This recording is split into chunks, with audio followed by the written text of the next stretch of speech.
It was the weekend of the underdog and a perfect couple of days in for sports fans, with both the Aussie Rules and Rugby League grand finals delivering electric games. In the AFL, the Western Bulldogs won the premiership for the first time in more than 60 years, beating the Sydney Swans in a tight game.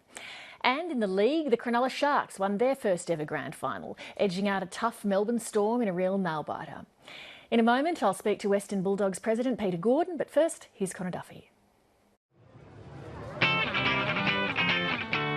What's a hangover or a queue when you've been waiting half a century? Neither could dull today's celebrations.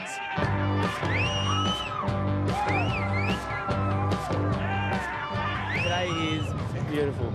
And the club, the atmosphere, so good that all the supporters have come out, everyone's supporting them, everyone's here. You can't pay for this. Such an amazing experience.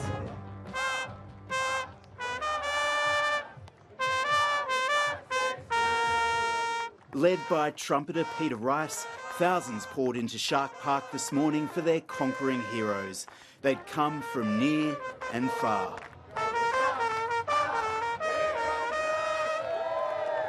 I flew in all the way from Vietnam on Saturday to come here for this occasion.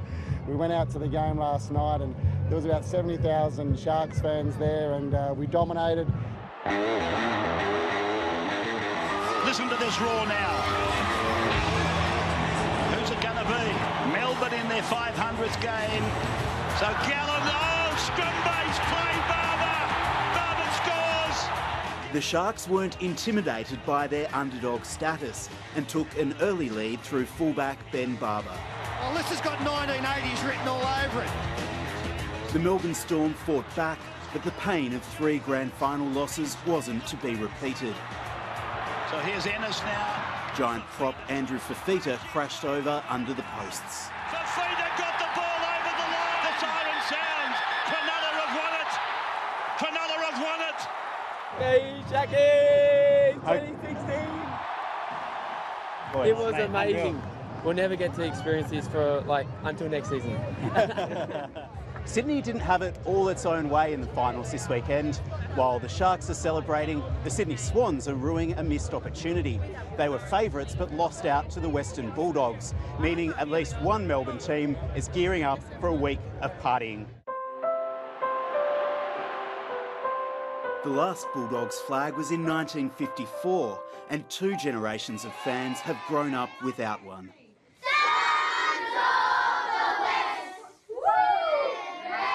At Yarraville West Primary School in the Doggies' heartland, a new breed of fans were still singing the team song this morning.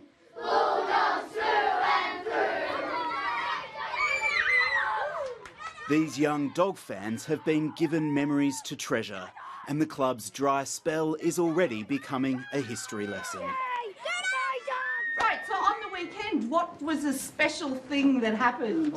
Vinny? Bulldogs. What happened to the Bulldogs? They beat the Swans. Yep, but what's special about them not just winning the game? Lewis, what was special about it? They won the grand final. They won the grand final. Who can tell me something more about it?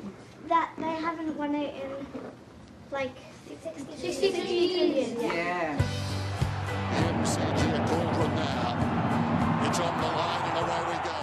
The Bulldogs game was also tight. They only triumphed over a more experienced Sydney Swans side in the final quarter. How will it bounce? The stadium holds its breath. It's a goal. And the western suburbs erupt. My favourite part was probably when Picken ran into the open goal square and booted it, and that's sort of when we knew that we were going to win. The damn wall is busted.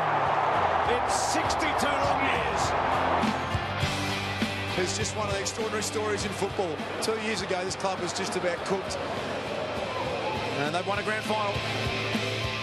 The Western Bulldogs players themselves were today gathering for Mad Monday celebrations. Depending on how long it lasts, their memories might be a little blurrier.